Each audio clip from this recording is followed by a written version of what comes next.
There's a lot of excitement, nerves, anticipation. You're playing the hardest hockey every other night. I love that time of year.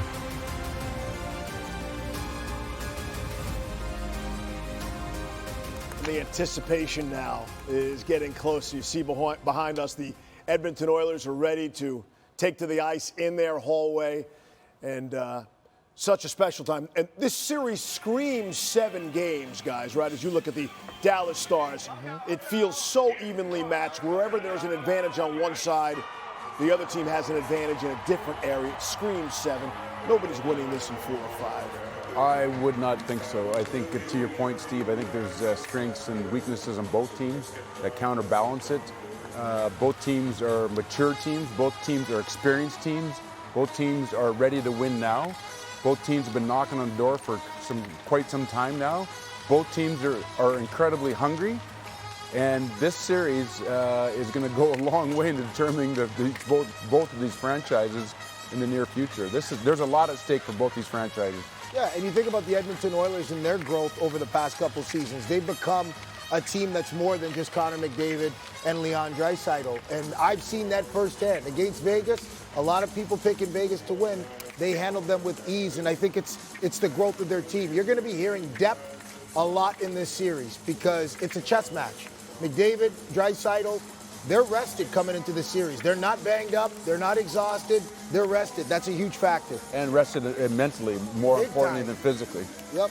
When you win in 5, and that's a big advantage. Big You're planning advantage. on going the whole way. Big advantage. And I always said that, of course, you'd want to win in 4 straight games, but then sometimes you have too much time off, and then you get a little bit stale there. Winning in 5 games is a perfect blend of time off. You're still game sharp. You're still game ready. Your practices are productive. They're constructive. You can game plan.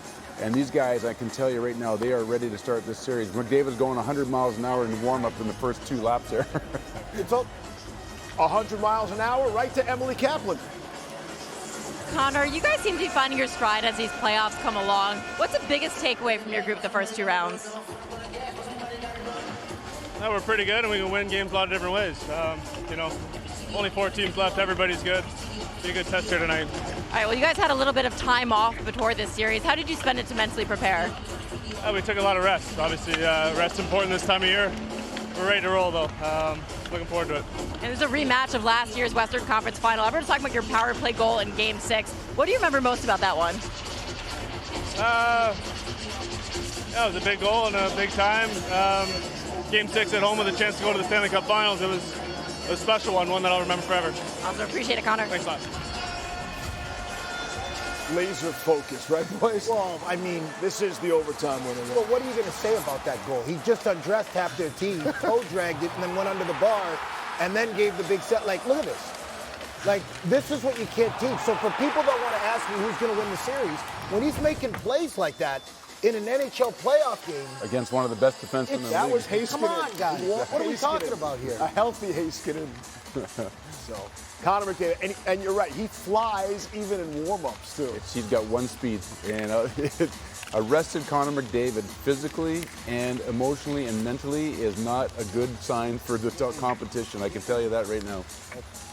No. And I think that Pete DeBoer, and that's a name that we're going to be talking about a lot in this series because he's going to have his work cut out for him. What line does he play on? Well, he's not playing on any line, but he's minding the team, and he's the one in control of all the horses. So, And at home, he'll get the matchup Yeah. against McDavid and Draisaitl. exactly, he'll get that matchup, and he's going to want to have certain guys out there. But also as a team, as a 5-man unit, they're going to have to be so aware of who's on the ice. Because when McDavid and Draisaitl are on the ice, even though they're going to go into their 1-2-2, you got to keep those guys on the outside. And if you're a 3rd and 4th line guy, you can't go out there and not know what you're doing. You got to manage the puck throughout the middle of the ice. You can't turn pucks over.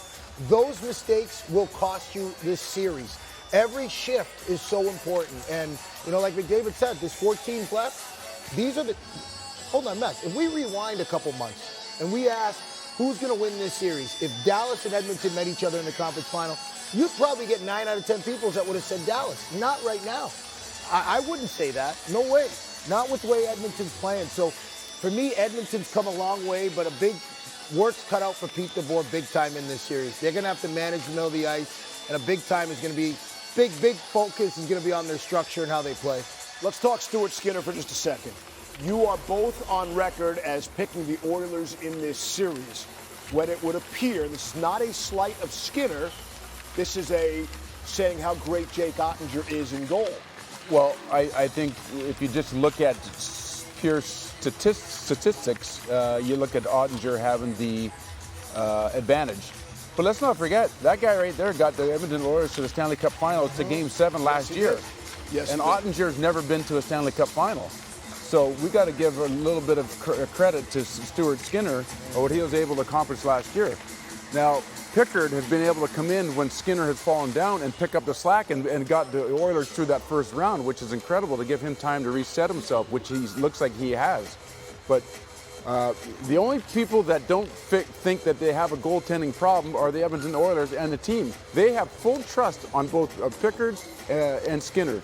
And that's the most important thing for these goaltenders, to know that the team has confidence in them. And so far, both of the goalies have not let them down. And here they are again, 4 teams left, trying to get back to the Stanley Cup Finals. And in order to do so, they're going to have to go through a solid, tough, great Dallas Star team.